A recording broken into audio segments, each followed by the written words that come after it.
With many theologians still relying on objective morality as a cornerstone of their apologetics, I thought it might be interesting to use an internal critique of Christianity supported by historical accounts contained within the Bible to explore their claims.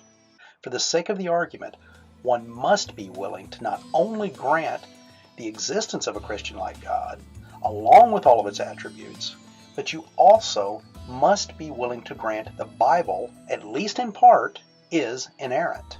With that in mind, I would like to start by ensuring that I am portraying the Christian God correctly. And I can think of no better way to establish the attributes of this God than to use his own words as revealed to us in Scripture. 1. God is all-powerful. As we see throughout both the New and Old Testament, God proclaims that anything and everything is doable through his power and glory. 2. God is all-knowing. Both present, past, and future cannot be hidden from God and his infinite knowledge. God is all good. Anything and everything that God creates and or does must be of infinite goodness. 4. God has a plan, and his will must be done. As an omni-being, it is irrational to even conceive of something that he wants to happen not coming to fruition. So here I am, way out on a limb, granting everything that the Christian needs to prove morality, it would seem. And you may even be asking yourself how, if an atheist grants all the powers and abilities most Christians prescribe to their deity, could I then argue against a theologically based moral system? Interestingly, such a system, in my opinion, becomes irrational, incoherent, and possibly it may not even be able to exist in any meaningful way. In order to best demonstrate why I feel this way, I'm going to use the tried and true three-legged stool approach. This approach, for those unfamiliar, basically states that in order for a three-legged stool to stand, all three legs must remain intact. To use this analogy, I would like you to envision morality as a seat placed upon three legs, the legs being possibility, identifiability, and justifiability. So let's start by exploring the possibility of any real moral system coexisting with an omni-God. Foundational to any moral system, there must exist actions that could be considered good or bad. As simple and obvious as this might seem, when you throw an omni-God into the mix, creating these conditions become an impossibility. And yes, I understand that seems extremely counterintuitive, so let me try to illustrate why this is the case using a thought experiment. I would like to ask you to now imagine a woman in labor giving birth to a son. Immediately after the birth, a person approaches the baby, announcing to everyone that due to a past crime of the infant's father, this person will now infect the newborn with an illness that will cause the child to instantly become very sick and will also result in the infant's death within a week. Okay, ask yourself, was that good, bad? And if you do believe it was one or the other, was it objectively so? Does it matter who committed the act? Does it matter when it was committed? Well, according to the historical text contained within the Bible, this exact event took place.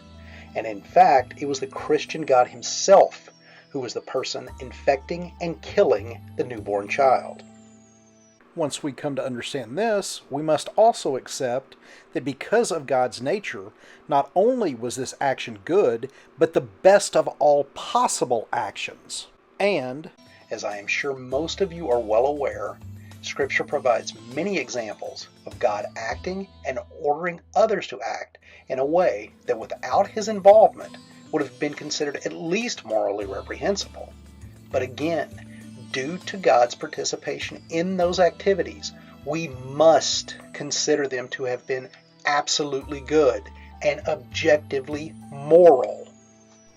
Finally, when you understand that everything is within God's domain and under control of His plan, every action in existence then instantaneously becomes good, meaning there is no balance to the equation. You have no evil, only good existing. Therefore, morality cannot exist. And there you have it. One of, if not the most important leg supporting morality has been demolished. In summary, if God is all-powerful and has a plan, then everything must happen according to His will, which must reflect His goodness, therefore no evil, which means no morality. But wait a second. Let's say that some Christian is able to get past that problem and can prove that morality can coexist with their God. What happens then? Well, let's see how Christianity fares against the next leg. So now we'll move on and investigate one's ability to identify right and wrong in the presence of an omni-God with an all-good plan. In this next thought experiment, I ask you, can a person ever determine the moral state of any observed action if an omni-God exists? I ask you to envision yourself out hiking in Alaska, and when topping a rise, you notice a large group of boys who are being pursued by two bears in the valley below. It is obvious that they cannot escape, and without your interference, the bears will soon overtake and maul the boys. You have the means and ability to kill the bears before they attack them. So the question now becomes, is the moral action to kill the bears or stand by and allow the boys to be mauled? Now I'm sure you're aware, I didn't pick this situation arbitrarily. In fact, it's based directly from the historical narrative contained within the Bible. And because of that, we know not only did 42 boys get mauled by bears, but those bears were in fact sent directly by God Himself. And therein lies the problem for us as the hiker. Since we don't know, nor can we know, why the bears were attacking the children, how can we ever morally determine what our reaction to this situation should be? You see, with the existence of an omni-God, and the Christian God in particular, but it creates a set of circumstances in which every moral decision, at least from the limited human perspective, becomes indeterminable. So as much as a theist may disagree, it is clear the existence of a God would not only hinder, but perhaps even make impossible for one to know and use morality. So now we're down to a one-legged stool. But again, I want no stone left unturned, and I am going to assume that there is a Christian that could overcome both objections I've put forth so far. So finally we arrive at justifiability, which means a person must be able to rationally defend the actions they've taken in response to a moral situation.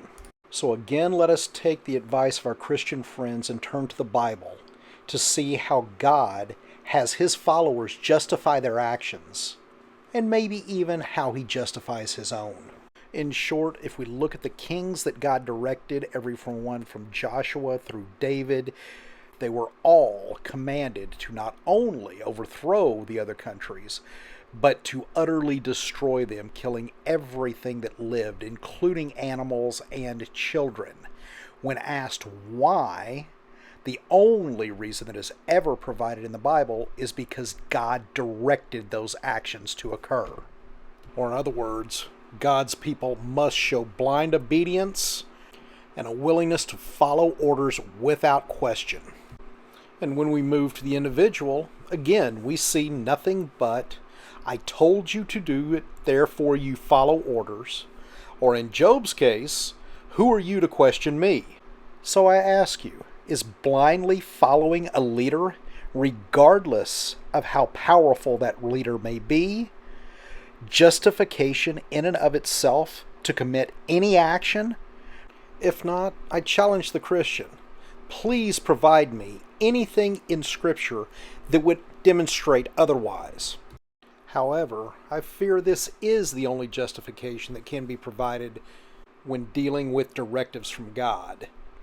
If this is the case, I say the third leg is non-existent as well, because just as a scientific theory or hypothesis must be rationally demonstrable, testable, falsifiable, any good moral theory must follow those same methodologies and practices. In conclusion, I think any Christian attempting to use their God as the foundation for morality has their work cut out for them. Because as we see, all that we are left with is a fragmented and broken concept of morality, held together with nothing more than sophistry and tradition, which leaves Christian-based morality without a leg to stand on. As always, thanks again for watching, and I hope you all found truth, not truth.